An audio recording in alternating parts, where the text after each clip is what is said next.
Belga, su acogida más de entusiasta en este ciclo de conferencias sobre el licenciado Cascales y su época, coincidiendo con la exposición temporal que está preparando nuestra institución y a propósito de la predicción del Pasini de los discursos históricos de la Menor y Universidad de Murcia. Continuando con el ejercicio de conferencias sobre Francisco Cascales, hoy en el Cabela Museo, interviene don Luis Miguel Pérez Zavala, técnico del Archivo Histórico Municipal y jurista oficial de Cartagena, uno de los 4 cronistas.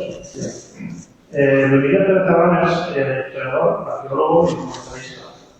Se licenció en Filosofía y Letras, Geografía e Historia, sección Historia Antigua y Arqueología por la Universidad de Murcia, en 1986, y es miembro correspondiente de la Real Academia Alfonso X González.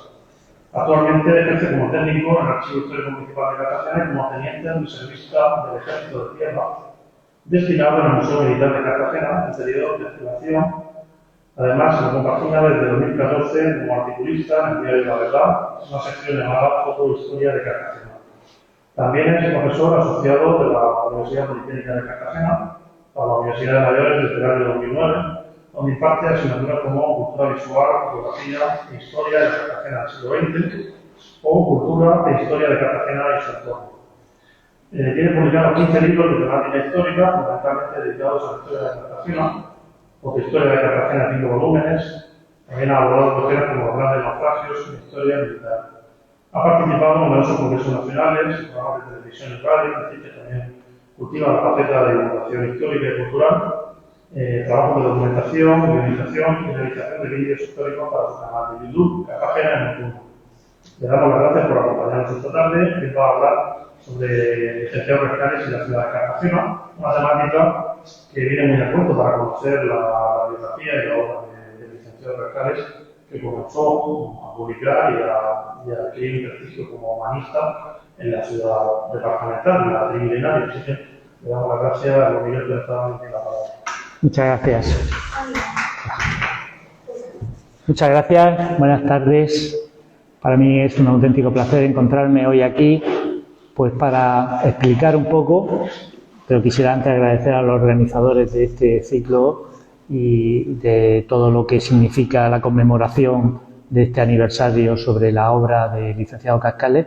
Digo que es para mí un placer estar aquí y, bueno, y hablar un poco de lo que la figura del licenciado Cascales tuvo, aunque fuese en una corta estancia, durante esos 4 años en los que vivió en Cartagena, y cómo dejó una obra escrita que también fueron los discursos sobre la ciudad de Cartagena, que forma parte también de esa bibliografía del propio licenciado Cascales. Bien, esta es un poco la ciudad de Cartagena, la ciudad de Cartagena en la que el licenciado Cascales se va a desenvolver. Es una ciudad que está circunscrita a lo que es 2 cerros solamente de los 5 cerros que tenía la ciudad. Es decir, que si antiguamente en la época romana la ciudad abarcaba este perímetro, ahora solamente va a abarcar lo que se encuentra entre el Cerro del Molinete y el Cerro del Castillo de la Concepción. Es una ciudad más pequeña, pero no por ello tiene importancia. Porque hay que ver que en Cartagena tenemos un ciclo histórico, una evolución en el tiempo que es muy conocida en distintas fases, pero las fases que son menos conocidas no significan que no haya tenido la importancia la ciudad en ese momento. Por ejemplo, tenemos ese momento álgido de la historia de Cartagena, que es la época romana. Luego también se habla mucho de ese siglo XVIII en el cual se crea el arsenal y la ciudad se va a modificar de una manera total y absoluta. Y luego también tenemos un gran desarrollo a principios del siglo XX, la época modernista y todo lo que significó ese momento. Pero entre esos momentos existen otros que a lo mejor no son tan importantes históricamente o no son tan importantes en el conocimiento histórico porque no han sido estudiados en profundidad. Y uno de esos momentos precisamente va a ser en el que situamos la figura del licenciado Cascales, es decir, el siglo XVI, el siglo XVII, lo que yo denomino un poco la Cartagena de los Austrias, ¿no? Y que es un momento también álgido en la historia de Cartagena, no tan conocido como los otros que hemos dicho anteriormente, pero no por ello menos importante. Bien. Francisco Cascales residió en Cartagena desde el año 1597 al año 1601. Fueron aproximadamente 4 años intensos laboralmente y en donde pudo obtener recursos económicos que le proporcionaron estabilidad personal y por lo que siempre estuvo agradecido a esa ciudad y al concejo.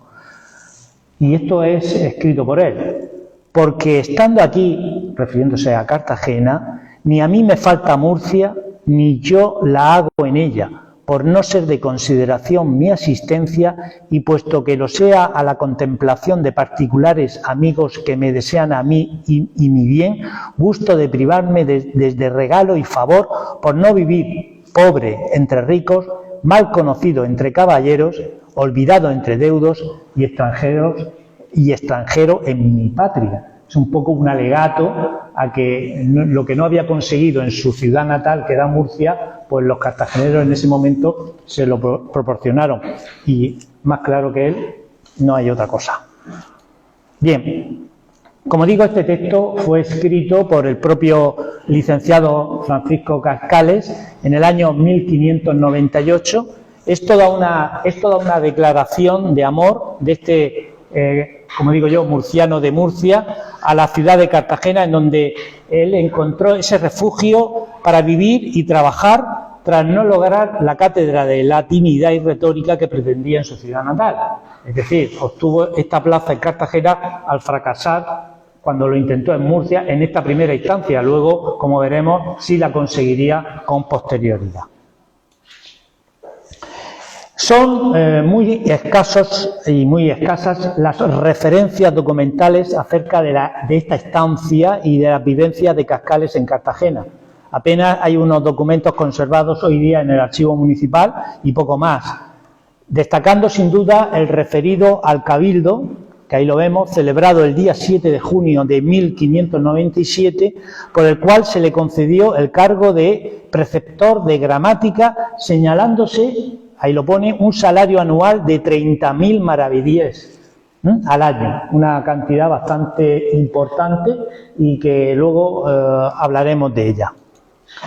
Otros 2 documentos que hay en el archivo corresponden a varias correspondencias que se establecieron entre el concejo y el licenciado Cascales. Es decir, estos 2 documentos que tenemos aquí son letra y firma del propio licenciado Cascales, ¿no?, que ya tiene su residencia en Murcia, es cuando ya él ha vuelto a su ciudad de Murcia, para el intercambio de información sobre diversos asuntos referidos a la historia de Cartagena y que fueron utilizados por él en sus posteriores obras. Este documento que vemos aquí, de 1600, es la petición de Cascales precisamente al Concejo de Cartagena para opositar a una cátedra de latinidad de Murcia. Como él estaba trabajando, podemos decir que era funcionario del Concejo de Cartagena, pues quiere opositar a la plaza de latinidad en Murcia y pide permiso al Concejo, y aquí se ve perfectamente esa petición. Y luego tenemos otro documento de 1613 en el cual ya está él en Murcia y pide al Ayuntamiento de Cartagena una lista de caballeros hidalgos de la ciudad, precisamente para incorporarlo al libro del discurso sobre la ciudad de Murcia, que era el que estaba elaborando en esos momentos. Bien, sobre la figura del licenciado Cascales y su presencia en Cartagena, han habido otros historiadores en Cartagena que han tratado el tema, como por ejemplo otro cronista que hubo en la ciudad, Alberto Colau, que en este libro sobre los ensayos de Cartagena en los siglos XVI y siglo XVII le dedica un capítulo a lo que significó la presencia del licenciado Cascales. Y por supuesto no podemos olvidar la obra de José María Rubio Paredes en el año 94, que publicó Discurso de la ciudad de Cartagena, en donde sí hace un análisis ya muy riguroso sobre la obra de Cascales, sobre el discurso que hizo él en Cartagena. Estas obras son obras que han servido para documentar y para ver cuál ha sido el verdadero alcance de la presencia del licenciado Cascales en la ciudad de Cartagena. Bien, la realidad fue que la ciudad de Cartagena sorprendió al propio licenciado Cascales hasta el punto de poder decir lo siguiente: mas porque usted considere a Cartagena como ella es y no como algún engañado narciso, Contento no más de sus propias cosas, por ventura se le ha mal pintado. Escúcheme un poco y oirá de Cartagena las mayores y mejores propiedades que se hallan en Ciudad de España. Y siendo esto así, deshará usted de admirarse y en lugar de reprenderme, alabará mi consejo y buena determinación y dará de aquí adelante a Cartagena lo que merece y vale. Yo creo que son unas palabras bastante importantes de una persona que está súper agradecida por lo que Cartagena le está dando y él quiere dar como pago de esa bienvenida y de esa aceptación que socialmente ha tenido en Cartagena, pues quiere dar fe de lo que es esa ciudad para que nadie se lleve a engaño y que reconozca las virtudes y la belleza y la historia que tiene esta ciudad. Bien. Pero vamos a ver un poco cómo es la Cartagena en la que vivió Cascales, ¿no? Hay que decir que en esos momentos, cuando llega ya Cascales a Cartagena, la ciudad estaba iniciando uno de sus mejores momentos. Tras una etapa medieval no muy luminosa, aunque sí es importante, pero muy mal estudiada, el siglo XVI se convierte en un pilar fundamental, Cartagena, me refiero, se convierte en un pilar fundamental de la corona, ¿no? La reina Isabel acaba con el señorío de los Fajardos y la convierte en el puerto militar de Castilla, en el Mediterráneo, como siempre ha sido Cartagena, plaza fuerte, su bahía, su puerto. Con ello se creó toda una coyuntura económica que condujo a un gran desarrollo de la ciudad conocida, como la estamos denominando ahora, como la Cartagena de los Austrias, ¿no? Fomento de su población, comercio y fortificaciones. Cascales va a ser testigo directo cuando está viviendo en esos 4 años en Cartagena, y esto lo sabemos porque hemos documentado todos estos hechos cuando él está viviendo en Cartagena, como el acaecido en septiembre del año 1597 cuando se produce una nueva crisis de hermandad entre Cartagena y Murcia. Esto no es nuevo. A lo largo de la historia siempre han surgido problemas de todo tipo entre ambas ciudades, ¿no? Y entonces se firmaban convenios de hermandad y muchas veces estos se rompían porque había habido discrepancia o había habido cualquier problema, ¿no? O cuando se decide hacer 3 escudos de la ciudad en piedra para las puertas y se solicita, el concejo solicita la opinión al respecto. O sea, fijaros la importancia que ya le daba el concejo al licenciado Cascales, que acababa de llegar, y ya le están pidiendo a él consejo de qué escudo se tiene que poner en las puertas de la ciudad. O sabemos perfectamente que cómo asiste a las exequias del fallecimiento del rey Felipe II en Cartagena el licenciado Cascales. También en ese mismo año, cuando el regidor Luis de Molina, quien se ocupaba de la antigüedad de Cartagena, era como el concejal de cultura de la época, ¿no? Solicita al monarca Felipe III, porque esto es una reivindicación, lo del obispo, no vamos a extendernos aquí, pero esto es una cosa que viene desde el minuto 1, o sea, el obispo se marcha y ya está Cartagena reivindicándolo, y hoy día, al día de hoy, a este minuto, todavía seguimos reivindicando y no vamos a dejar de hacerlo. O sea que, por lo menos por algunos, ¿no? Porque hay algunos argumentos históricos que están un poco en duda o han sido, podemos decir, no muy certeros y bueno, y eso, aunque sea una cosa de tipo romántico, vamos a seguir exigiendo pues, las pruebas que demuestren que verdaderamente el Papa, por ejemplo, es el que ordenó al obispo marchar de Cartagena a Murcia. Pero bueno, seguimos. O también fue testigo el propio licenciado Cascales de cuando se produce la declaración de guerra con Inglaterra en 1599, que eso tiene una incidencia muy especial en Cartagena. No es lo mismo una ciudad que otra. Cuando España entra en guerra, Cartagena está en guerra porque es una plaza fuerte, es un punto determinante en cualquier tipo de conflicto. Entonces sí afecta todo eso mucho a la ciudad. Bien, o los continuos ataques de desembarco y corsarios de Berbería en 1600, seguro que el licenciado Cascales en otra residencia o en Murcia no tendría que estar pendiente de una campana que indicara que los piratas estaban en el puerto y estaban atacando. Eso también lo tendría que tener en cuenta. O la propia explosión del almacén de pólvora de las Casas del Rey, que ahora veremos lo importante que fueron las Casas del Rey en el siglo XVI, siglo XVII, en lo que es la ciudad de Cartagena, y seguramente en esas Casas del Rey muchas veces estaría el propio licenciado cascales físicamente en ellas, ¿no? O la ampliación del muelle necesario para albergar la escuadra de galeras reales. Eso fue determinante. Cuando Cartagena se convierte en proveeduría general de la Armada Española y todas las galeras reales van a tener como base la ciudad de Cartagena, eso va a cambiar radicalmente la ciudad. Si importante fue la creación del arsenal en el siglo XVIII por Carlos III, casi tan importante o más importante va a ser la creación de esta proveeduría, porque se crea un arsenal también, no el que conocemos ahora, sino el antecedente, ¿no? Por eso es tan importante conocer la historia de estos siglos en Cartagena, que, como digo, es una historia que está muy mal estudiada. Incluso podemos afirmar que el licenciado Cascales, que era una gran amante del teatro, pues estaría muy presente en el corral de comedias de la ciudad de Cartagena, en donde continuamente se estaban haciendo todo este tipo de representaciones. Pero vamos a echar un vistazo, aunque sea rápido, por la Cartagena de los Austrias, es decir, por la Cartagena en la que se mueve, en la que circula nuestro amigo Francisco Cascales.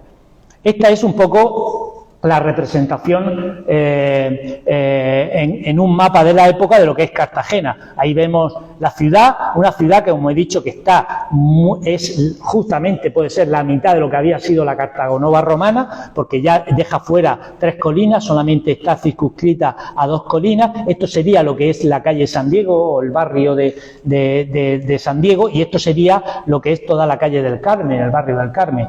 Y aquí estaría justo la Puerta de Murcia. Que en Cartagena mucha gente dice Puertas de Murcia, ¿no? Es Puerta de Murcia, porque era una sola puerta.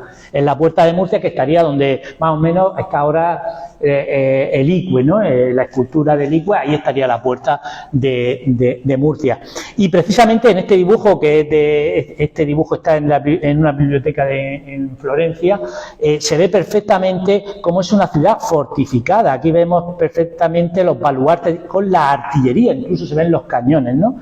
Es la plaza fuerte, siempre una ciudad defendida y protegida de ataques que vienen por el mar, pero también de ataques que vienen por la tierra. Vemos perfectamente el mar de Mandarache, vemos incluso las galeras reales ya puestas en disposición. El mar de Mandarache es lo que actualmente es el arsenal militar, y lo que es la bahía de Cartagena, y el Castillo de la Concepción y el molinete, vemos incluso el molino y, por supuesto, la laguna del Almarjal.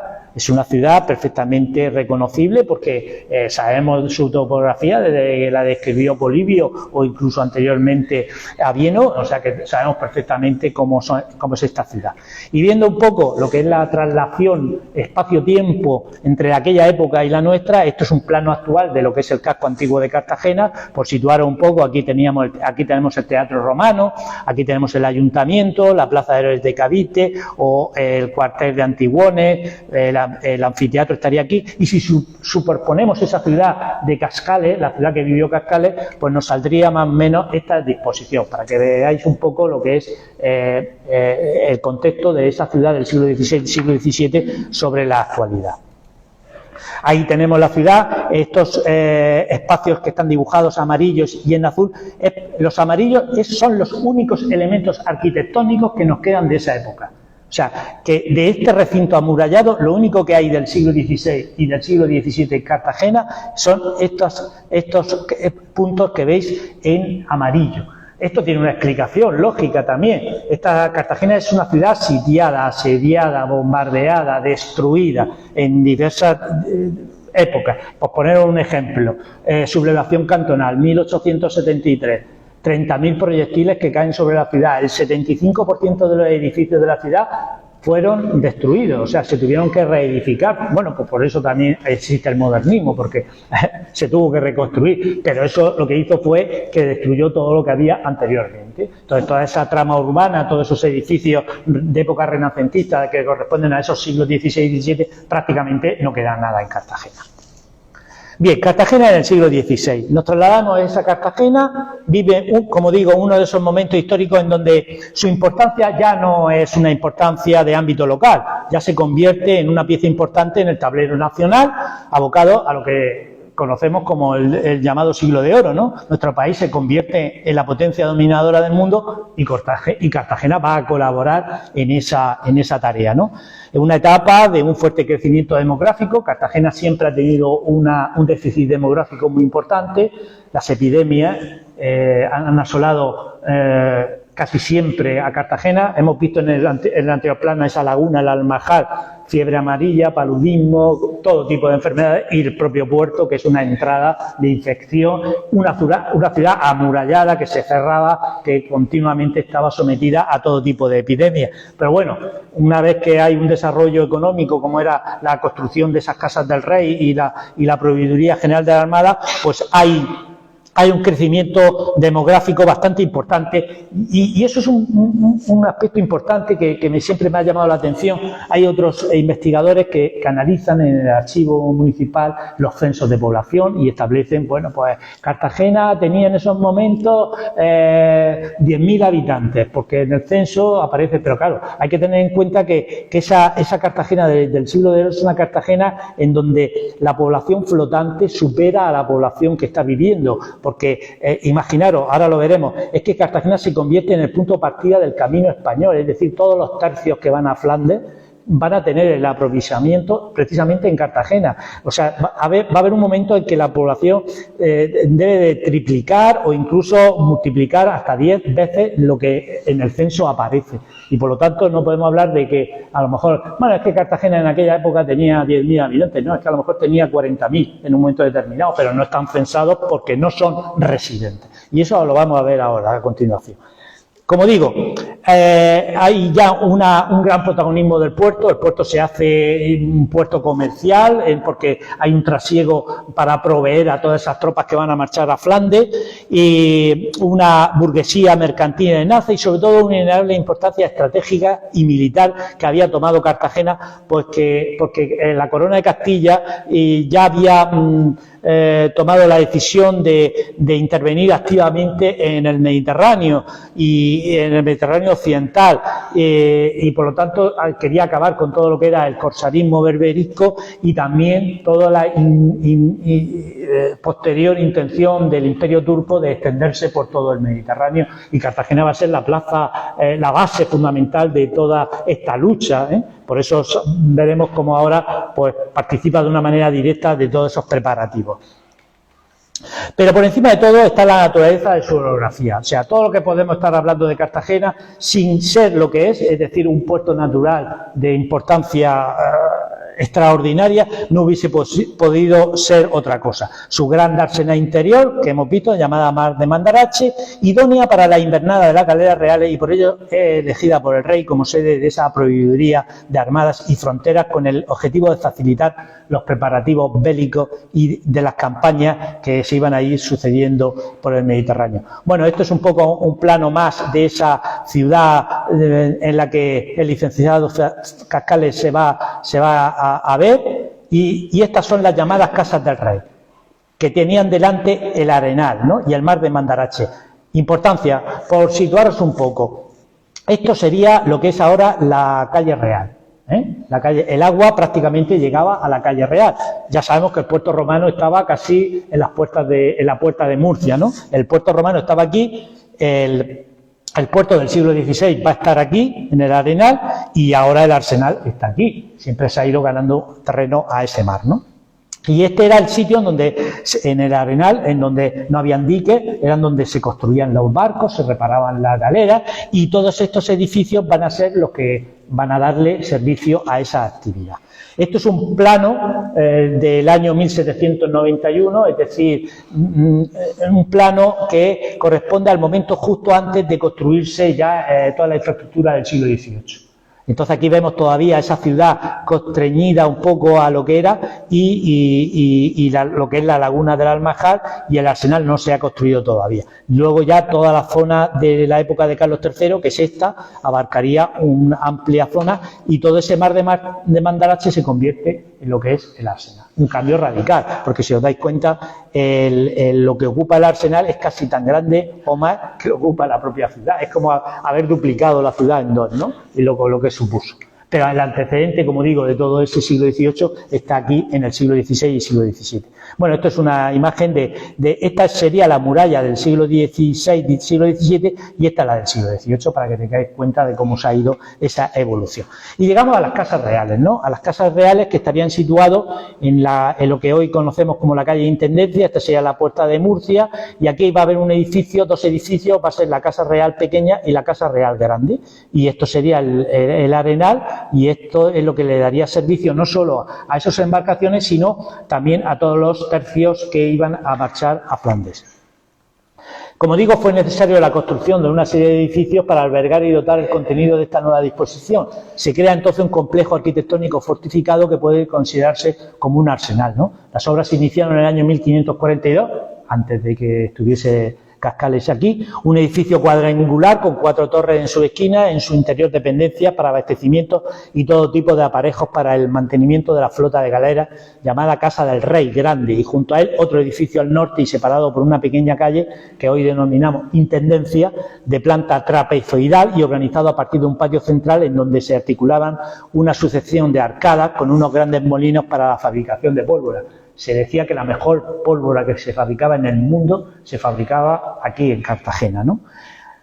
Como decían las crónicas, y esenciales para las naves surtas en Cartagena, denominada Casa del Rey Pequeña, ¿no? Incluso se llegaron a construir otras dependencias como un hospital, el Hospital de Galeras, que estaba en la calle Castellini. También se denominó de San Juan de Dios, conventos, almacenes, atarazanas, hornos bizcocheros, que es para hacer el bizcocho, que era lo que comían los galeotes y los que iban en las naves, y aljibes, o sea, todo lo que era necesario para que esas naves tuviesen lo necesario. Esto es el plano de esa Cartagena y veis lo que ocupaba todas estas casas del rey. Desde aquí se aprovisionó a numerosas expediciones militares hacia Italia, África, Portugal y Flandes. Fue punto de partida del llamado Camino Español y salida y llegada de la flota que lucharía y descendería en Lepanto. O sea, de aquí partió Juan de Austria y aquí regresaría Juan de Austria. No regresó cuando terminó, regresó 4 años más tarde porque su hermano, celoso como estaba de Juan de Austria, no lo dejó regresar enseguida porque había alcanzado demasiada notoriedad. Al tiempo se construyen las casas reales, la ciudad se fortifica. O sea, de nada servía tener todo eso si venía cualquier pirata berberisco y atacaba la ciudad y se lo quedaba con todo. O sea, había que hacer murallas, había que fortificarla, había que dotarla de artillería. La historia de la artillería y la historia de Cartagena son historias comunes. O sea, no se puede explicar la una sin la otra. Por eso es tan importante el conocimiento de todo lo que significa el arma artillera en Cartagena, ¿no? Al tiempo que se construyen, como digo, se fortifica, baluartes, castillos, torres de costa, es un lugar de encuentro de las escuadras de Levante, Venecia, Ragusa, Sicilia, Nápoles, Génova o Malta, ¿no? Aquí es un momento álgido de la historia de Cartagena. Existen numerosas descripciones de épocas cercanas a la construcción de estas casas y todas coinciden en decir que eran construcciones muy robustas, de mucha autoridad, de mucha funcionalidad, de mucha consistencia, eran de estilo muy renacentista, pero eran instalaciones de tipo militar, ¿no? Ahí lo que había que hacer era un fuerte, no era un palacio ni una iglesia, era fuertes, ¿no? No lo hicieron ni siquiera los arquitectos reales, sino los maestros alarifes de Cartagena eran los maestros de albañiles eran los propios que diseñaban y hacían esta obra, ¿no? Y como he dicho anteriormente, existen pocos restos de estas obras, pero hay algunos, y eso es lo que vamos a ver ahora. Existe el de la Casa del Rey Pequeña, incluso tiene en su fachada el escudo del rey Felipe II todavía, ¿no? Estos son los planos originales de estos edificios que hemos encontrado en Madrid, en el Instituto de Historia y Cultura Militar, los tienen todavía ahí y cuando se construyeron. Este es el de la Casa Grande. Esta es la calle Intendencia. Esta es la calle 15, esta es la calle Puertas de Murcia. Esto es lo que sería ahora todo lo que es Capitanía, el edificio de Capitanía, que son edificios que se hicieron en el siglo XVIII sobre estos edificios del siglo XVI. Estos que no se destruyeron en el bombardeo, es que construyeron lo del XVIII sobre lo del XVI. Y solamente queda lo que es la Casa del Rey Pequeña, que es esta, que actualmente hay ahora una cafetería que todavía se conservan los arcos de la Casa del Rey, ¿no? Estos son los planos de la Alfada, eran edificios no no muy bellos, pero sí eran robustos y de una gran importancia. Esta es precisamente la casa del rey pequeña, que estaba todo tenía una planta trapezoidal y tenía un patio interior, y sobre estos muros actualmente los edificios que hay actualmente están sobre esos muros, o sea, toda esta disposición continúa. Incluso cuando se abrió un establecimiento de comida rápida en un McDonald's en concreto, cuando estaban haciendo las cocinas, pues aparecieron los arcos de todos estos edificios que se han conservado, se han conservado, gracias a Dios se han conservado. Bueno, este es el alzado de esas casas. Y estos son algunos planos y dibujos de esas dobles arcadas que tenían estos patios. Y bueno, y esta es un poco la disposición que había en ese momento. Estas son las famosas bizcochos, la galleta con la cual los marineros comían, porque eso no se echaba. Y como yo soy un amante de la fotografía histórica, yo me baso todo en la fotohistoria. Para mí la fotografía es un documento histórico, más allá de una fotografía. Para mí, mis alumnos de la Politécnica estudian historia de Cartagena a través de la fotografía exclusivamente, porque la fotografía es como si fuese un documento del archivo. Bueno, y estos son algunas fotografías del siglo XIX, que muestran ese edificio todavía en pie. Esto es un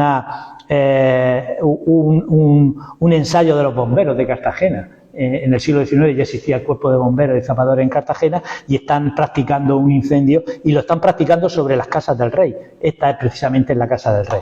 O aquí lo vemos en otra de esas fotografías, donde vemos un cuerpo de bomberos bastante numeroso, que explica también en ese momento la gran importancia que tenía la ciudad de Cartagena.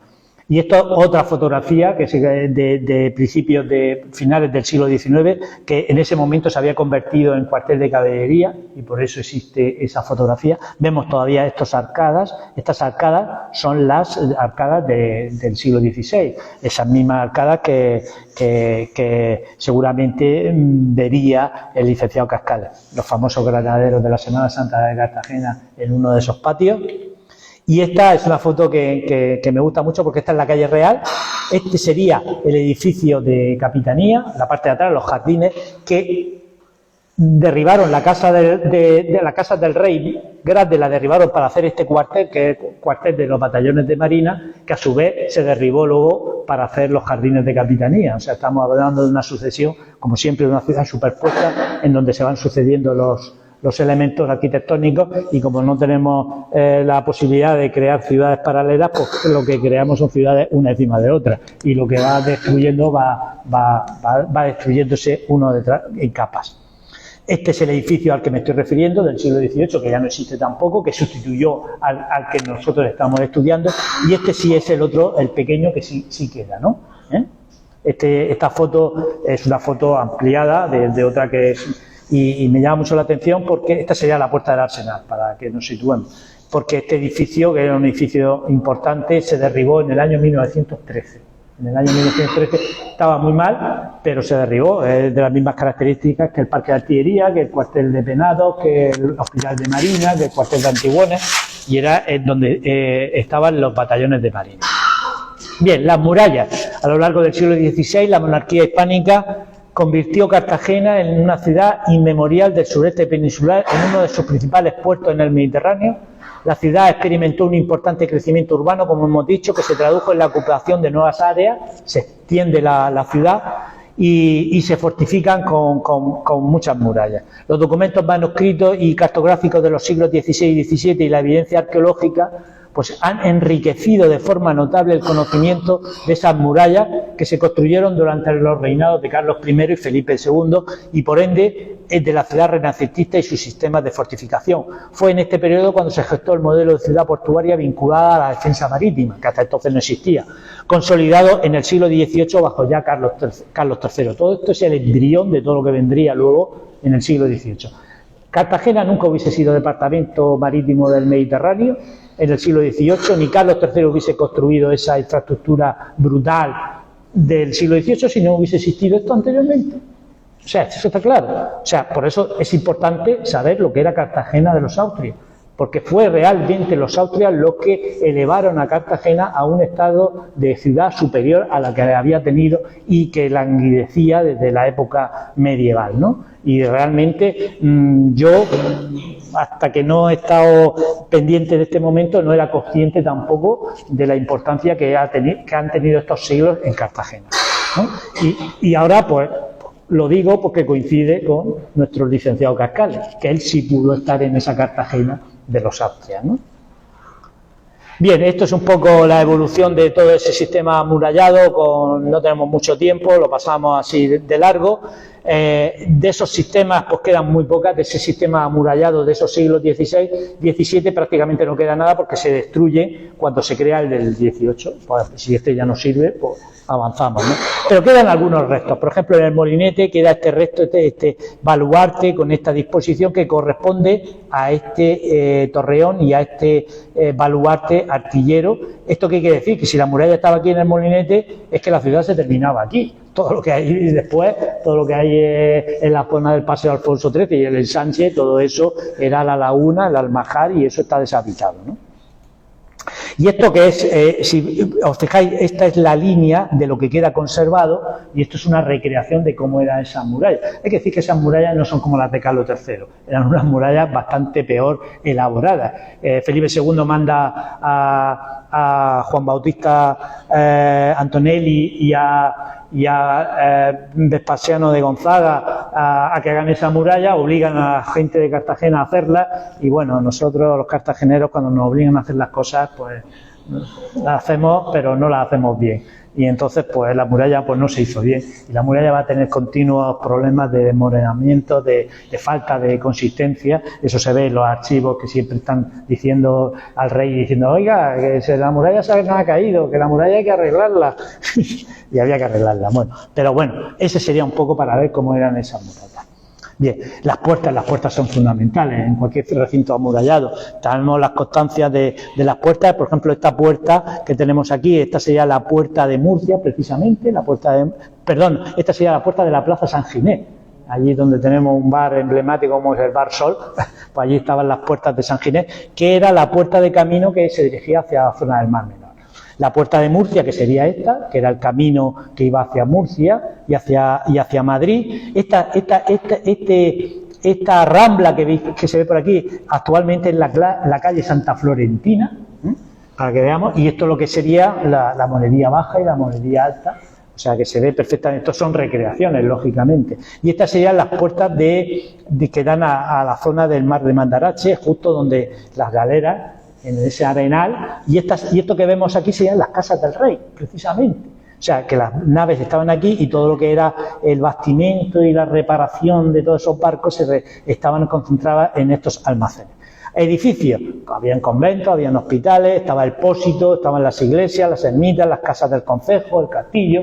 Bueno, de eso queda muy poco. Prácticamente, queda el pósito, que era un edificio importantísimo en la ciudad, que estaba en la Plaza San Francisco, y este edificio estuvo hasta los años 20 del pasado siglo XX, porque ahí lo vemos. Está la Casa Maestre en la Plaza San Francisco, todavía no están los ficus plantados, pero la Casa del Pósito estaba y no la cargamos. Pero bueno, esto pasa en todos los sitios, ¿no? Pero la Casa del Pósito no estaba, y la Casa del Pósito tenía, por ejemplo, esta lápida, en la cual Felipe III habla de que se manda a rehacer y de estas cosas. La lápida la tenemos, la tiene en particular, estamos en cuestión de poder recuperarla, a ver si por vía judicial está la cosa jodida, pero bueno, estamos en ello. A ver si con un museo de la ciudad como el que tiene Murcia hacemos un museo de la ciudad de Cartagena, y todos estos elementos que no tienen a lo mejor cabida en los distintos museos arqueológicos que hay en la ciudad, pues sí lo tenemos, un museo de la ciudad que en sí pueda albergar todo este material del siglo XVI, del siglo XVII, del siglo XIX, del siglo XX, una continuidad, una línea histórica en el tiempo, que para que alguien que quiera decir, bueno, yo quiero saber la evolución entera, no me vale con los romanos, no me vale con los modernistas, quiero verlo todo. Entonces, en ese museo tendrá cabida todo esto. Veremos, a ver. Planos como el Hospital de Santa Ana o el Castillo de la Concepción, que siempre ha sido el símbolo de la ciudad, ¿no? Cartagena es su castillo, decía el escudo. Siempre, desde época romana, época medieval, Alfonso X el Sabio, todo siempre ha sido el castillo. Pero vamos a hablar de los personajes. Ya que estamos hablando de uno de ellos, pues vamos a hablar de qué personajes, con quién se sentó en la taberna el licenciado Cascales en Cartagena. A ver, ¿con quién? Pues mira, en Cartagena en esta época tenemos contrastada la presencia pues, de Carlos I, el emperador. Cuando esté en la jornada de Alger, fue a Cartagena y él mismo estuvo en esos baluartes que hemos visto del molinete hablando de cuál era la disposición de artillería. O sea que el emperador Carlos I estuvo en Cartagena. Juan de Austria, ahora le dedicaremos un espacio particular porque Juan de Austria no es que estuvo de visita, es que estaba viviendo en Cartagena. Miguel de Cervantes, Álvaro de Bazán, el licenciado Francisco Cascales, yo siempre lo pongo como un ilustre visitante y habitante de Cartagena, ¿no? López de Figueroa, Juan Bautista Antonelli, Fray Jerónimo Hurtado, Melchor de Huélamo, Francisco de Quevedo, Sebastián Raval, bueno, personajes, autores literarios, músicos, hay arquitectos, hay todo un evento de personas que se están moviendo en ese ambiente que estamos diciendo, ese ambiente de no de 10.000 personas, sino de 40.000. O sea que es que habría un bullicio. Tenemos documentación en el archivo que hemos encontrado de que Cartagena tiene que estar continuamente pidiendo que traigan de Murcia y de otras localidades alimentos porque no había cantidad suficiente de alimentos para abastecer a todas las personas que estaban en ese momento en Cartagena. Bien, hemos dicho que de todo eso vamos a hablar de unos pocos, pero hay que dedicarle a Juan de Austria mucha importancia. Cuando surgen dudas, porque alguien en un momento determinado, pues es que Juan de Austria no estuvo en Cartagena. Cuando surgen dudas de la presencia en Cartagena de una figura tan señalada en la historiografía española como la de Juan de Austria, debemos acudir, como siempre hacemos los historiadores, una vez más a las pruebas de verificación como metodología de transparencia. Es decir, a la argumentación, a lo que está escrito, ¿no? Y como resultado de esta prueba de verificación con respecto a la presencia de Juan de Austria en nuestra ciudad, está más que demostrada varias veces su estancia en Cartagena, incluso más allá de visitas puntuales, incluso en periodos largos de tiempo como residente en ella entre los años 1568 y 1575, que coincide en un momento determinado también con el licenciado Cascales. A lo mejor se cruzaron por la calle Intendencia, Juan de Austria vendría y el licenciado Cascales iría, digo yo, puede ser, ¿no? Tampoco era Cartagena muy grande como para no cruzarse, seguro que se cruzaban. Bien, el 2 de junio de 1568 llega a nuestra ciudad Juan de Austria. Bajo su mando se concentra en el mar de Mandarache toda la escuadra hispana para asistir a este solemne nombramiento. Son cerca de 36 galeras, incluyen las de España, Nápoles y Sicilia. Jamás antes se vio en tal concentración de este tipo de embarcaciones en Cartagena. Es que a Juan de Austria lo nombran almirante de la mar Oceana, es decir, el máximo rango que había dentro de lo que era entonces la Armada. En términos actuales, como la llegada del nuevo almirante, como ahora cuando llega el nuevo almirante, pues a tomar posesión de su base. Y eso es precisamente lo destacable. En Cartagena se convierte de facto en un puerto esencial en toda la estrategia del reino. Los acontecimientos históricos obligan a ello, una rebelión de la Alpujarra y la más que evidente amenaza turca en el Mediterráneo obligan a ello. Es decir, Juan de Austria viene a Cartagena, se queda a vivir en Cartagena y está continuamente asistiendo a la rebelión que hay en las Alpujarras para terminar con ella, atacando a los piratas berberiscos en su lucha y preparando lo que iba a significar la batalla de Lepanto, y todo eso lo hace en Cartagena, ¿no? Además se involucra mucho en la vida, ahora lo veremos en las actas, funda hasta una cofradía, la cofradía del Rosario la funda el propio Juan de Austria. O sea, llega un momento en que se involucra en lo que es la actividad propia de la ciudad, ¿no? Entonces, pues eso indica la importancia que tuvo en eso. Juan de Austria, instalado en Cartagena, alterna su estancia con continuas salidas, acabando en 1570 con el conflicto morisco surgido en Granada. Él acaba con eso, pero teniendo como base Cartagena, porque las naves van saliendo de aquí hacia Granada, ¿no? Y bueno, y estaba también a punto de comenzar lo que era la Liga Santa, la alianza con Venecia y el papado contra los turcos, y de aquí se está preparando. Esto es una litografía que hay en el archivo municipal de Cartagena, que siempre me hace mucha gracia, porque es una litografía francesa del siglo XVIII, lógicamente, porque aquí pone salida de Juan de Austria hacia la batalla de Lepanto. Y claro, pone los edificios del siglo XVIII, pone el Pinacho de Santa Lucía, la iglesia de Santa Lucía, el Hospital de Marina, el cuartel de Antigones, el edificio de servicios generales, y aquí vemos a Juan de Austria embarcando para salir a Lepanto. Es una ucronía, no concuerda cronológicamente, pero bueno, el pintor lo que estaba, eso pasa mucho, el pintor está pintando lo que está viendo en ese momento y son con escenas de ese momento, pero refiriéndose a siglos anteriores, ¿no? Pero bueno, una prueba más de la presencia de Juan de Austria en la ciudad de Cartagena. Y por supuesto, esta es la prueba, yo no me lo estoy inventando. Aquí está el acta donde mejor tenemos documentada su presencia, fue a la vuelta, o sea, esos 4 años que tiene que esperar para volver a España después de Lepanto, que lo llama su hermano para que ocupe el puesto de Luis Requesens, que era el que estaba de jefe en Flandes, y entonces dice, venga, porque él quiso ser rey de Sicilia, luego quiso ser rey de Túnez, y el hermano no quería. Y al final, pues, le dice, vente para España que tienes que ir a Madrid, de Madrid irte a Flandes a hacer eso, y entra por Cartagena, ¿no? Y en ese abril de 1575, es decir, en ese mes de abril, en las actas capitulares, que están aquí, en estas actas capitulares, aparece el nombre de Juan de Austria en varias ocasiones, y porque se dice que viene y el concejo no va a escatimar en pólvora, en toros, se organizan corridas de toros, en pólvora, para recibir al vencedor de Lepanto. Y fue precisamente desde Cartagena donde partió para su nuevo puesto como gobernador de los Países Bajos, tras la muerte de Luis Requesens en 1576. O sea, que aparte de cuando fue nombrado almirante de la mar Oceana y estuvo con la rebelión de Alpujarras, luego se fue a Lepanto, estuvo 4 años, a la vuelta también tenemos constancia de su presencia en las actas capitulares del concejo de Cartagena.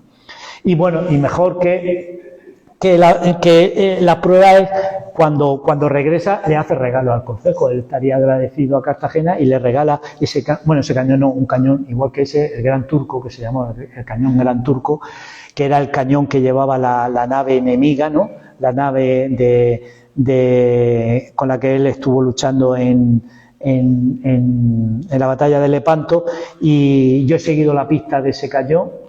Y desgraciadamente se le pierde la pista en el año 1774. Ese cañón ha figurado en las listas de revistas de la artillería de Cartagena y se sabía que le llamaban el Gran Turco, o sea que estuvo funcionando el cañón como defensa de Cartagena. Pero luego se trasladó a Barcelona y allí se encontraba todavía sin fundir en el año 1751. Posteriormente, en el año 1774, se insiste por parte del Consistorio de Cartagena que quiere recuperar la pieza, pero es que cuando sale una cosa de un sitio, es como el obispo, ¿no? Cuando sale ya no vuelve. Y al Gran Turco le pasó lo mismo, salió y ya no volvió. Bueno, y incluso hay gente que dice que todavía está guardado en algún recóndito almacén, pero bueno, más triste para mí sería encontrarlo y no poder que volviera, que decir que se ha perdido, ¿no? Bien. Incluso también tenemos constancia de que regaló estos tapices, estos maravillosos tapices que han estado por Cartagena dando vueltas, pues desde la época de Lepanto hasta después de la Guerra Civil, porque esta fotografía la conseguí del Palacio de Capitanía y he intentado con las autoridades de la Armada, digo, a ver si es que se los dejaron y las pusieron y se han quedado por allí, pero nada, es imposible encontrarlo.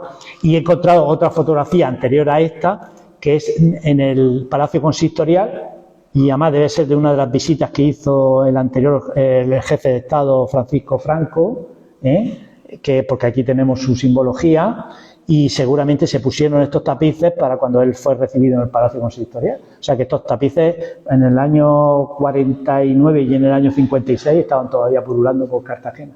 Ahora no sabemos dónde están.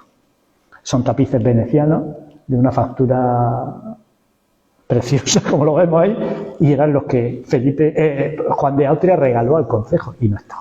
Pero bueno. Lo que sí tenemos es el famoso Cristo de Lepanto, el Cristo de Lepanto que lo hemos tenido escondido en un armario durante, pues yo creo que desde antes de la Guerra Civil, y ahora ha aparecido, por fin ha aparecido. Y se ha restaurado, y se ha puesto 2 días en la iglesia y se ha vuelto a guardar en el armario. Pero bueno, esperemos que no esté otros 80 años guardado en el armario. Es de una belleza extraordinaria, ¿no? Este Cristo de Lepanto estuvo toda la vida, le llamaban el Cristo del Coro, porque estuvo puesto en la iglesia de Santa María, como vemos en esa fotografía, puesto en lo que era el coro de la nave. Existen otros Cristos de Lepanto. Se ve que este hombre tenía muchos Cristos y lo iba regalando, ¿no? Los famosos Cristos de Lepanto que hay en la Basílica de Barcelona, otro que hay por Zaragoza. Bueno, pero este es el que se ha restaurado ahora. Aquí lo tenemos se ha restaurado hace 2 meses, ¿eh? Hace 2 meses que se ha terminado la restauración. Lo han restaurado aquí en Murcia y es de una belleza de marfil, es de una belleza extraordinaria, ¿no? Estaba totalmente destrozado, los brazos los tenía partidos y bueno, y ahí tenemos de este Cristo, que es lo único que conservamos realmente de todos estos regalos que hizo. Esto se puso hace un mes en la iglesia, pero ya lo han quitado. También me han dicho que por razones de seguridad, porque no se fían de que pueda ser robado. Pero bueno, quizás a mí me han pedido como cronista a ver si pudiéramos demostrar que es un regalo que hace Juan de Austria al concejo, entonces la propiedad sería municipal, pero no lo podemos demostrar. Entonces, como ha estado toda la vida en una iglesia, se ve el concejo se lo dejó a la iglesia para que estuviese en la iglesia, pues es de la iglesia. Pero bueno, ahí está. Para que esté guardado en un armario, a lo mejor en ese museo de la ciudad de Cartagena, pues podría también estar, con todas las medidas de seguridad que son convenientes. ¿De qué está nombrando todos esos son regalos? O sea, no sé, por decir una idea, en las actas capitulares no figura. Ya lo he buscado. Ojalá figurase. En Don Juan de Austria no ha regalado tal cosa, no. Son regalos que han venido porque lo han dicho autores posteriores al momento, o sea que hay autores, esto del cañón del Gran Turco, de la bandera esta que vamos a hablar ahora de la bandera y del Cristo de Lepanto, pues ya hay autores de finales del 17 y del 18 diciendo que son de Lepanto, que son de Juan de Austria, pero son porque ellos lo dicen, pero no hay una documentación que lo diga. Y esta es la famosa bandera de Lepanto, que también estaba totalmente perdida y que estaba cosida a otra de Carlos III y que hemos podido extraerla y restaurarla en la medida en la que hemos podido, ¿no?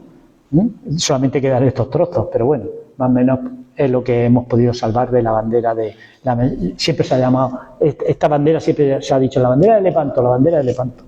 Bueno, ¿Y dónde está? ahora mismo está en mi despacho en el archivo municipal.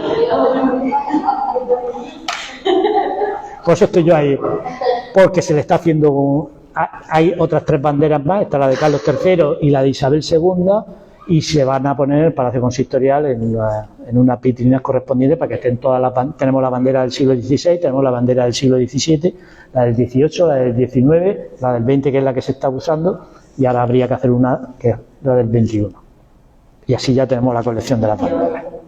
Banderas no nos faltan. Bueno, Miguel de Cervantes, otro que a lo mejor se cruzó nuestro amigo Cascales.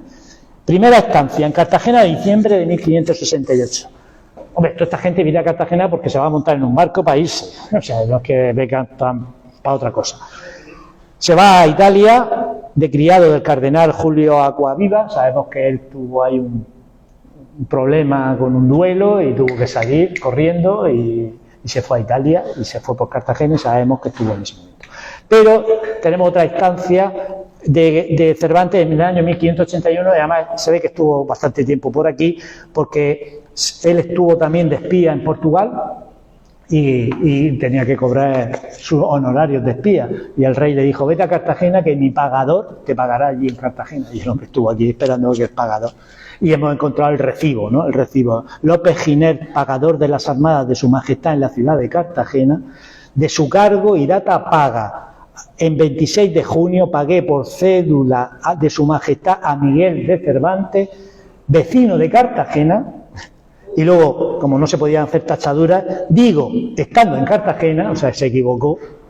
A lo mejor es que como llevaba tanto tiempo en Cartagena esperando que le pagasen, puso vecino de Cartagena, no. Pero es curioso, digo, estando en Cartagena, 18.750 maravedíes, que era lo que le debían, y por eso sabemos que estuvo aquí Cervantes. otro personaje, ¿no? Pero es que también estuvo Quevedo. El amigo Quevedo estuvo en Cartagena en el abril de 1616, se disponía a coger un barco que lo llevaría también a Nápoles para ocuparse de los asuntos políticos a las órdenes del duque de Osuna. Como consejero, su misión mantener la hegemonía de España en el Mediterráneo frente a una creciente influencia de las naves venecianas. Vemos que todas estas personas, aparte de escribir, de ser grandes literatos, de ser grandes artistas, también eran soldados, eran diplomáticos, una vida de película, ¿no?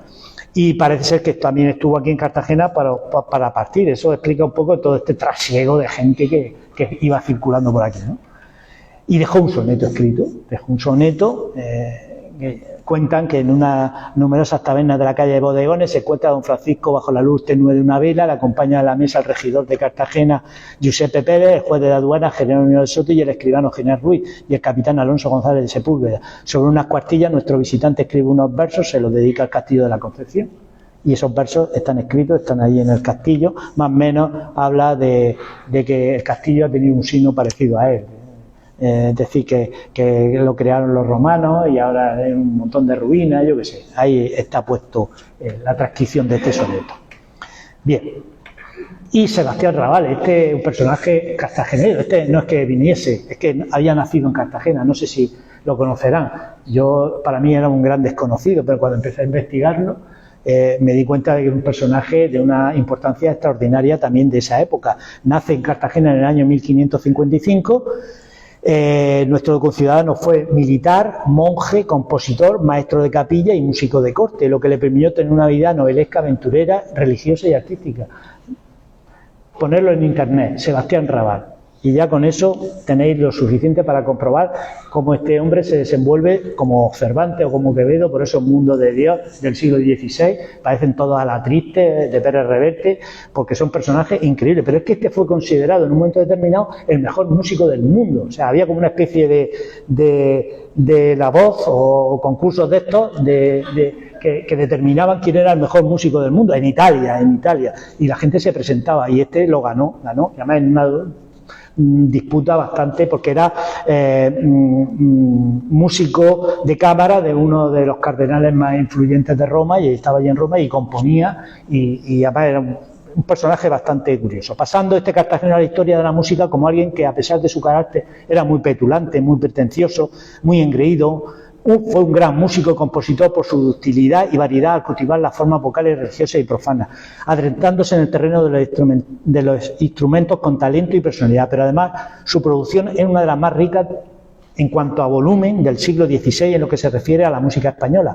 Raval compuso 117 piezas vocales, en lo que únicamente le aventajan Francisco de Guerrero con 248 o Tomás Luis de Victoria con 192, sobre todo madrigales, que incluso hay una coral aquí en Murcia que los interpreta muchos madrigales de Sebastián Raval.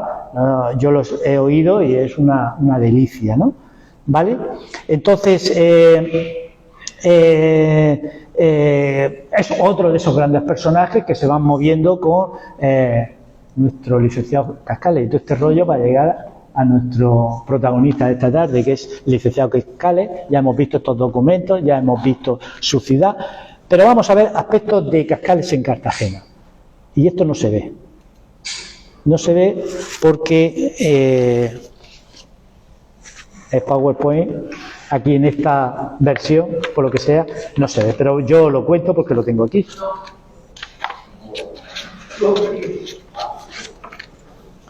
Bien. Ahí lo que dice es que Cascales fue considerado en Cartagena como un preceptor de gran categoría, todos lo conocían y respetaban, y sus discípulos se jactaban de tener un gran maestro. Era un personaje conocido, no era un desconocido.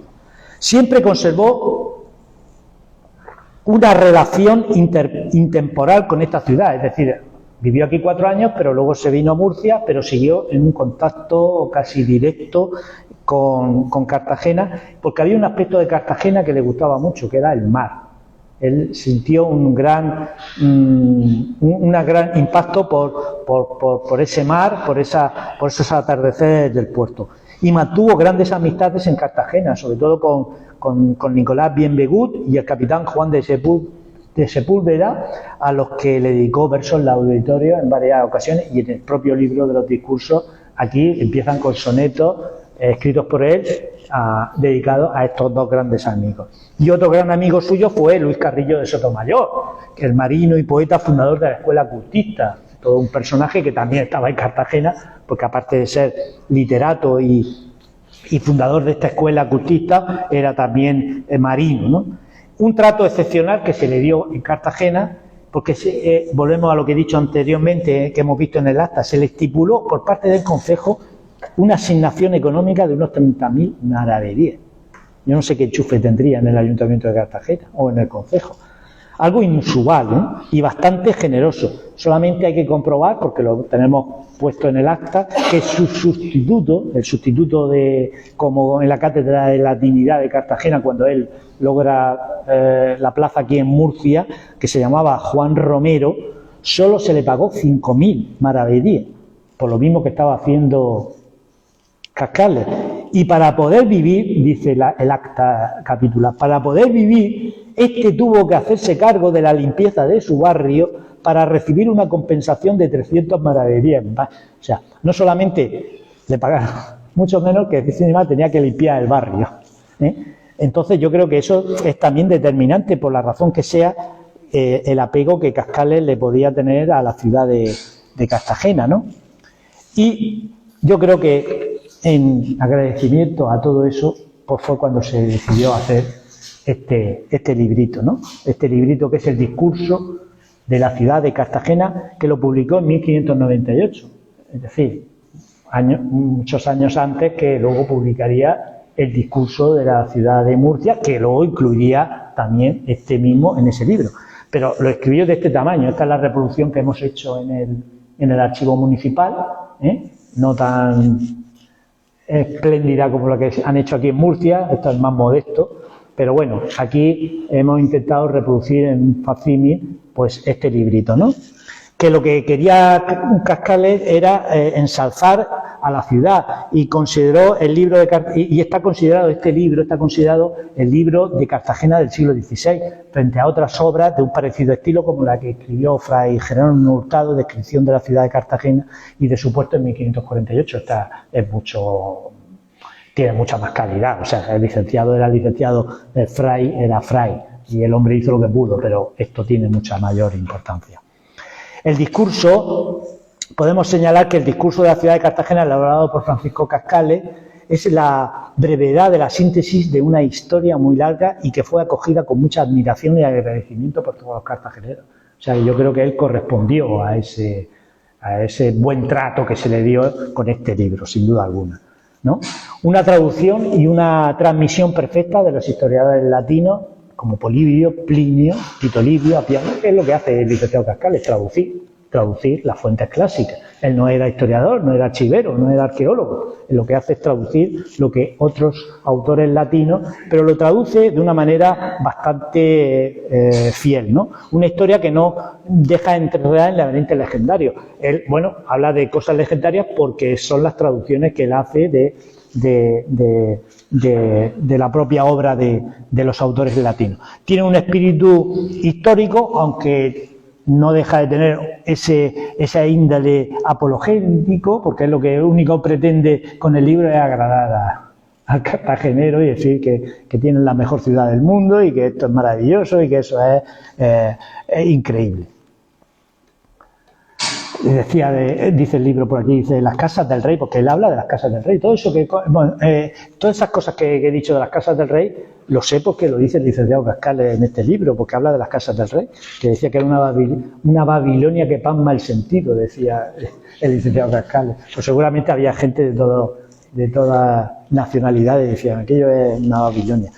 Tiene rigor histórico, sin duda alguna, estilo inmaduro, porque es también una obra primigenia de él, luego él con el tiempo va adquiriendo, y ya cuando escribe el discurso de la ciudad de Murcia ya está más hecho, ¿no? Brevedad expositiva, tampoco pretende hacer una gran síntesis de esa historia de Cartagena, porque la historia de Cartagena pues es tan grande, en el siglo XVI ya era tan extensa que con este librito solo no la iba, pero tampoco era su pretensión, ¿no? Una obra incompleta por la falta de búsqueda documental que acredite históricamente todo lo que ella se refleja y se describe, lo que hemos dicho anteriormente, ¿no? Él no es ningún historiador, no tiene por qué tampoco hacer. Y el licenciado Cascales no maneja ninguna documentación archivística ni de otro tipo análoga, o sea, él no va al archivo de Cartagena a investigar. Él solo conoce los textos clásicos latinos que ha traducido y sobre ellos traza todo este discurso. Y esto es significativamente positivo en el resultado final. Yo creo que eso lo hace todavía más valioso, ¿no? Porque todavía no se había contaminado de la influencia de los falsos cronicones, ¿no? Que eso sí estuvo contaminado en obras posteriores. O sea, al estar todavía más tierno, por así decirlo, no estaba contaminado, pues la obra final es una obra todavía más pura y mejor, ¿no? Eso es un dato a tener en cuenta. Y yo sí digo que más que apologético es una obra sentida, o sea, la hace porque quiere y porque está agradecido. Y eso se nota en el lenguaje, se nota en la intención, ¿eh? Él está muy agradecido a Cartagena y la forma que tiene de agradecerlo es haciendo este libro. ¿Sí? Aquí ponía Francisco Cascales se encariña de Cartagena como su patria de adopción, y así la considero siempre. Y bueno, y este es el librito que hemos dicho, que hemos hecho en el archivo para conmemorar este aniversario. El profesor Chacón siempre estuvo con nosotros desde el año pasado, pero bueno, íbamos a hacer también una exposición en el archivo de Cartagena, no ha sido posible. Pero bueno, él lo tenía claro y sabía perfectamente que el licenciado Cascales tenía que tener también su espacio en Cartagena, porque él también estuvo en Cartagena y yo estaré siempre agradecido y Cartagena estará siempre agradecido que se nos haya tenido en cuenta a la hora de la celebración del aniversario de Cascales para nosotros también tener nuestro pequeño discurso. Y bien, y centrándonos en este libro ya para terminar, hemos de señalar que fue impreso hace 424 años, ¿no? En Valencia, en la imprenta de Juan Crisóstomo Garri, totalmente sufragado por el Concejo de Cartagena, o sea que se lo pagó todo lo que costó el ayuntamiento. Estaba constituido por 4 cuadernillos de 4 hojas cada uno, un total de 32 hojas, 64 páginas.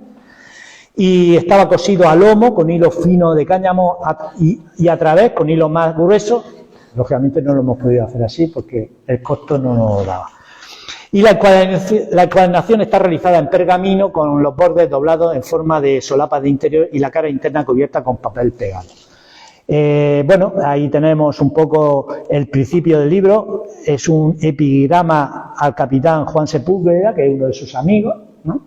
Y el índice del contenido, pues aquí de la fundación de Cartagena, Cartagena señorial, Testa, primer fundador, Teucro, segundo fundador, bueno, el ciclo troyano, las leyendas, esos que se van repitiendo, pero luego Asdrúbal, tercer fundador, y luego también hace un estudio bastante profundo de la epigrafía, de todas las piedras que él va haciendo, las va poniendo ahí y las va traduciendo, o sea que también podemos decir que hace una labor arqueológica porque traduce del latín todas estas piedras.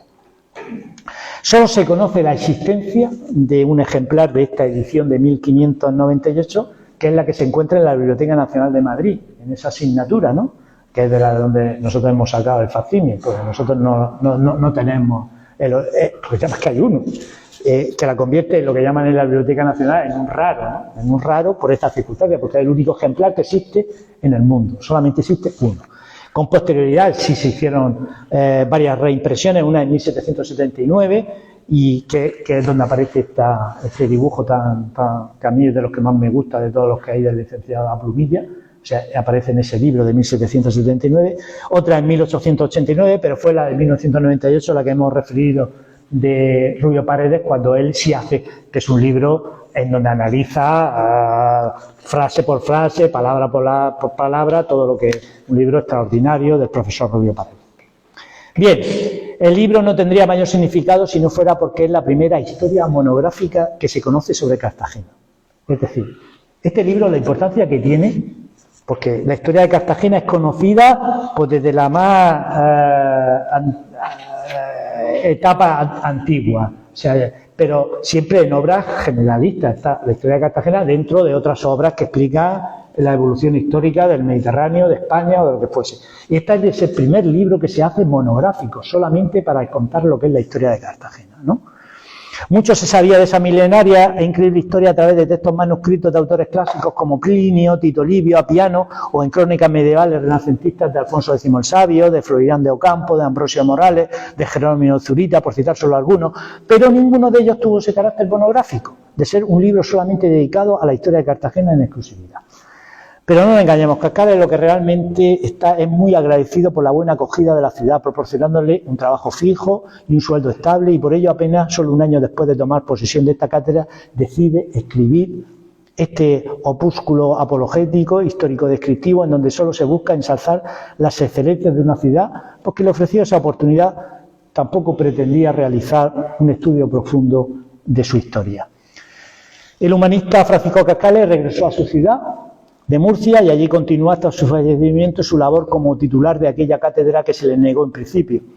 Prorrogó también con su obra literaria incluida la publicada en 1621, Discurso histórico de la ciudad de Murcia y su reino, en donde pudo aplicar todo lo que aprendió de cuando estuvo en Cartagena, si siempre mantuvo una estrecha relación con esta ciudad y nunca olvidó la oportunidad dada cuando más lo necesitó.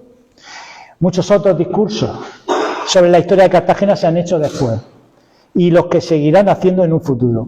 Pero al licenciado Cascales le quedará siempre el honor de haber sido el primero en hacerlo. Muchas gracias.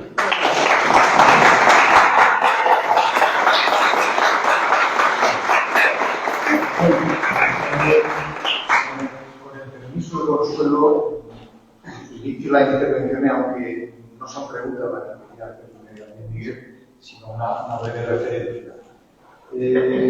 Como señalaba, me ofrece disculpa por haber llegado un poquitín tarde, aunque el horario de inicio se acerca mucho más al timing británico que a la costumbre española. En cualquier caso, he perdido esos primeros minutos y lo lamento de verdad. Cascales ha sido y se ha convertido desde el principio de este proyecto en esa especie de ventana al pasado, a través del cual recuperábamos unos siglos XVI y XVII escasamente estudiados, poco analizados y en cierto sentido ocultos por esos grandes acontecimientos que este territorio ha tenido como, bueno, pues el teatro romano, el anfiteatro romano, una trascendencia universal, realmente, o el cantón del que hace un poco, como señalaba Miguel, ha celebrado una exposición a partir del 2 de marzo, otra época histórica en el caso de Cartagena, o con la guerra civil, hay etapas muy diferentes. En el caso de Murcia, algo parecido. Por eso, desde el primer momento, que la intervención que voy a señalar inicialmente, el proyecto daba la oportunidad de un personaje histórico del nivel de Cartagena, que significa literariamente un personaje similar a López Vega, que se podía con Calderón de la Barca, daba la oportunidad, ofrecía la oportunidad de poner en relación los dos espacios políticos y territoriales, como Murcia, ciudad con Cortes, no lo olvidemos, en los siglos XVII, y el puerto de Cartagena como salida al mar y como espacio marítimo, defensivo, guerrero, etc. Es decir, Cascales unía esas dos vertientes y por lo tanto las de esas dos grandes ciudades, junto con el conjunto de un reino de 22.000 kilómetros cuadrados que a partir del siglo XIX se queda en 11.000, posteriormente, y nos parten la mitad. Eso es otra historia que no va a entrar. Pero creo que desde un principio el Cascales, Murcia, Cartagena, recuperando los siglos XVI y XVII, ha sido un empeño muy decidido desde este museo de la ciudad. Yo quiero agradecer mucho a Luis Miguel, a su archivo y a Miguel Pérez Adán por el empeño desde un principio. Hay un punto, entre paréntesis, no ha sido posible hacer la presentación en Cartagena como nos hubiese gustado, ni hacer la exposición porque las fechas se fueron adelante y se superpusieron con el cantón de Cartagena para el 1 de marzo. Pero yo sí me comprometo aquí, en voz alta, a que buscaremos una fecha. Seguro. Tenemos que presentar en Cartagena la obra del licenciado Cascales y la obra que el licenciado Cascales hizo para Cartagena. No solamente en Murcia, que la ha presentado Luis Miguel de Murcia, sino hay que presentarla en Cartagena con el conjunto de la gran obra republicana. Pues seguro. Es una deuda pendiente de este proyecto que vamos a buscar una fecha y la vamos a... Seguro que sí. Por eso, por lo tanto, agradecerte lo que presente con nosotros y felicitarte. Yo he aprendido mucho esta tarde. Felicitarte por esta gran exposición que nos ha dado, no solamente de Cartagena, sino de sus personajes, de su pueblo, de su calle, de su ambiente, de su contexto, de su contorno. Eso es justamente la reivindicación y la ventana que nos habría y ahí es donde nos hemos empeñado gente como Concepción de la Peña, o Raimundo Rodríguez, o Domingo Beltrán, y desde el Museo de la Ciudad y otra serie de instituciones, el Museo de Murcia, bibliotecas y archivos.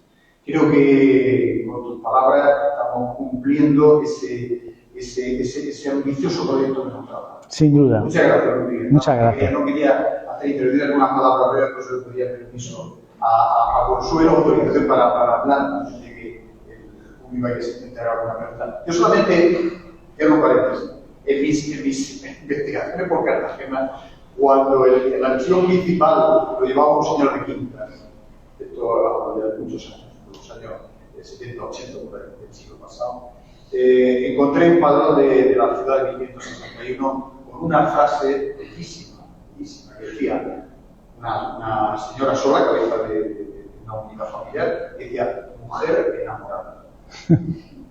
Lo dejo a la interpretación del público. De la belleza de la época.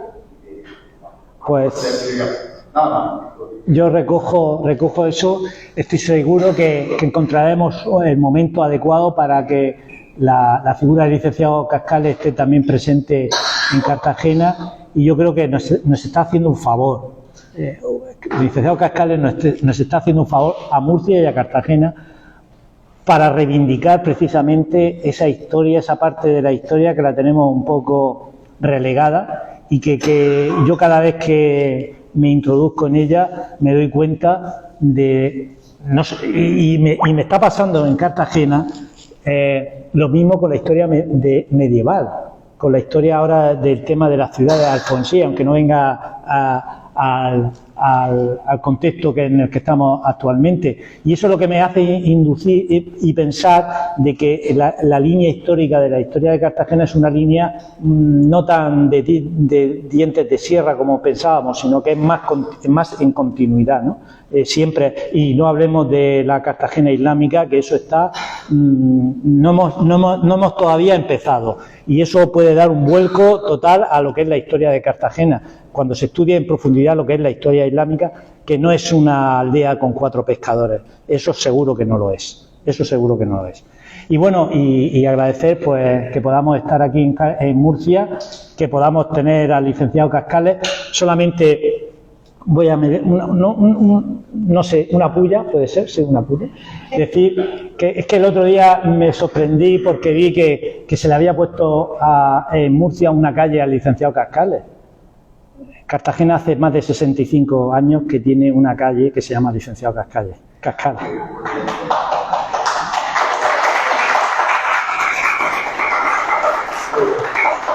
Pues si queréis hacer alguna pregunta y yo sé responderla modestamente, aquí me tenéis. Yo sí que me gustaría animarle a seguir en esos estudios del 16 y el 17, porque me parece que son... Sí, es que el problema es que yo de formación no soy medievalista, yo soy arqueólogo. Y pues yo por una serie de carambolas estoy ahora en el archivo municipal. Pero vamos, en lo que me quede, ahí estaré, en el siglo XVI, en el siglo XVII, y en la época medieval, y en la época islámica, y en lo que haga falta. Soy cronista de la ciudad, uno de los 4 cronistas de la ciudad, y nuestra labor es una labor de investigación, pero sobre todo es una labor de divulgación. El investigador está muy bien, pero si no se divulga y se da a conocer, no hacemos nada. Y entonces yo, como cronista, mi labor fundamental es intentar coger 4 ideas claras, lanzarlas, para que la gente sepa realmente en dónde nos estamos moviendo. Porque no saberlo no significa que desconocemos y pensamos que es una cosa cuando no lo es. y un par de cosillas, una anotación y una pregunta. Anotarle porque lo que es la página web del archivo y la actividad de redes sociales me parece fabulosa, en ese sentido que está diciendo. Yo me parece admirable, yo le sigo y creo que es muy buena la labor que están haciendo. Y una pregunta que siempre me he hecho, porque vivo en Murcia, pero soy cartagenero, es ¿cómo es posible que de la cripta de San Josep se olvidase? O sea, hubiera como un olvido de la memoria, porque cuando se descubrió, fue como algo que no se sabía, no había alguna referencia histórica. ¿Cómo es posible que algo así se hubiera? Bueno, eso es una cripta que pertenece a una ermita, la ermita de San Josep, o San José. Yo he descubierto ahora una cosa. A través de la fotografía, no. Para mí, es que yo hablo de fotohistoria, para mí fotohistoria es fotografía, pero también es grabado y pintura. Para mí también he descubierto una litografía francesa en el que aparece la ermita de San Josep totalmente destruida. Nosotros pensábamos que había sido producto de la desamortización de Mendizábal, cuando se desamortizan todos los conventos y todas las ermitas, y hemos descubierto que es destruida por un terremoto. El terremoto de 1812, el que destruyó, creo que es 12 o 24, que destruyó Guardamar, destruyó Torrevieja, afectó mucho a la ciudad de Murcia, y 1824. Y ya no se reconstruye esa ermita y queda totalmente abandonada, y la cripta pues queda totalmente cubierta, y ahí ha permanecido hasta que se excavó la muralla púnica y apareció la cripta, pero de su existencia sí la teníamos presente ahí, y es una ermita que pertenecía al gremio de carpinteros. El gremio de carpinteros tenía mucho dinero y la litografía no tiene aspecto de ermita, tiene un aspecto con dos campanarios, y había imágenes de Salcillo incluso dentro de la... O sea que más que una simple ermita era casi una iglesia, Por eso tiene esa cripta. Esa cripta no es de una ermita, es una cripta de una importante instalación eclesial, ¿no? Sin duda alguna. Sí, además con esas pinturas y con ese tipo, que ahora recientemente se ha restaurado y se ha consolidado, y es un conjunto totalmente superpuesto, lo que es la muralla púnica con la cripta de la ermita, pero eso es Cartagena. Cartagena es eso. El teatro romano, ahora vemos el teatro romano, pero para llegar al teatro romano no se pueden imaginar lo que ha aparecido ahí. Y eso es una pena. Esa falta de documentación, por ejemplo, de la Cartagena islámica, yo como arqueólogo, pues siempre he ido con la idea fija de buscar los romanos. Y eso nos está impidiendo dos cosas. Primero, un estudio, con la técnica arqueológica no lo estamos destruyendo, lo estamos siglando, catalogando y guardándolo. Pero vamos a lo que vamos al teatro romano. Por un lado, no estudiamos lo bizantino, no estudiamos los visigodos, no estudiamos los árabes, lo medieval, pero es que por lo que hay debajo de romano tampoco estamos haciendo nada.